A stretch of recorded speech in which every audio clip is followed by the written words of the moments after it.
Good evening and welcome to Tucker Carlson Tonight. Joe Biden finally gave his first press conference this afternoon. No president has ever waited this long to answer questions in public. And as of just yesterday, we were not still entirely sure it would happen.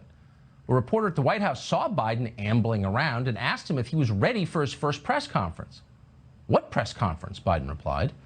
Apparently, in the end, somebody told him. A staffer pointed Biden toward the tape mark on the floor and gave him a shove. Biden shuffled forth and started talking and pausing and then talking some more and then pausing. You've heard the term pregnant pause. Joe Biden's pauses were third trimester quintuplets. These pauses were ready to burst. Here's one of them.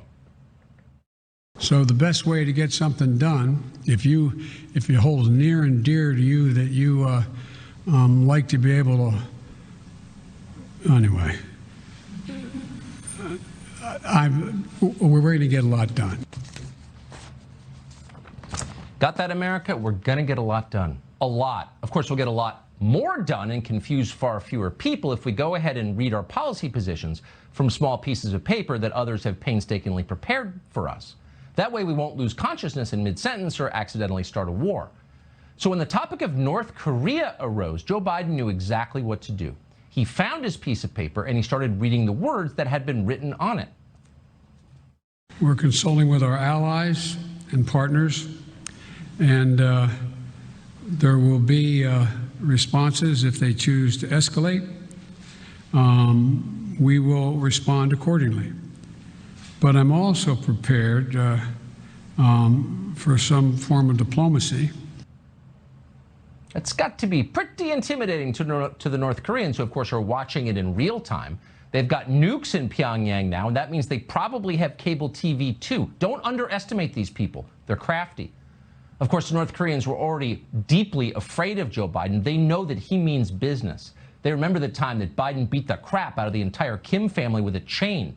He and Nelson Mandela back in '86. You've heard the story. They've lived it. It's part of their lore.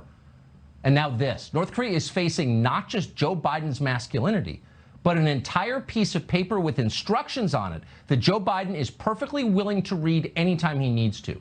That cue card is Joe Biden's secret weapon in the fight against nuclear proliferation. You can breathe easy, America. And that's good news because we've got problems of our own in this country. One of our biggest problems is voting. It's getting harder and harder to vote.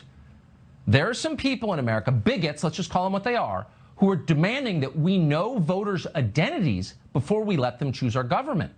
They want people to show IDs at the polls, if you can even imagine, in 2021. These bigots, Joe Biden explained today, are Republicans. And so I'm convinced that we'll be able to stop this because it is the most pernicious thing. This makes Jim Crow look like Jim Eagle. Jim Eagle? Who's Jim Eagle? A comic book hero from the 50s? Some kind of dog-faced pony soldier? We didn't know who Jim Eagle was, so we went scurrying to our Google machines to look it up.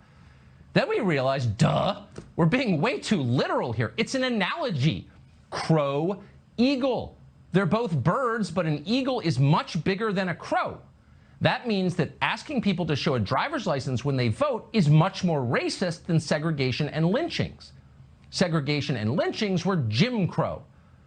Voter IDs are Jim Eagle. Way worse. And that makes sense when you think about it.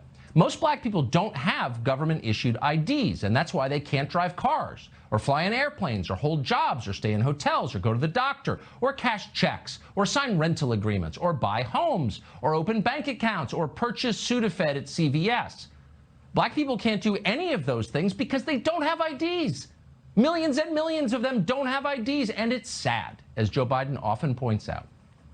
Now, you might think the solution to this tragedy would be make it easier for Americans to get IDs. Subsidize them if you have to. No, Joe Biden has a better idea. Just make sure that no one ever has to show an ID in order to vote. And that way, the millions and millions and millions of African Americans who somehow don't have IDs won't feel bad or left out. They still won't be able to drive cars or have jobs or bank accounts or live anywhere, but at least they can vote a lot, and the rest of us won't be racist. Problem solved. As Joe Biden just told us, he's going to get a lot done.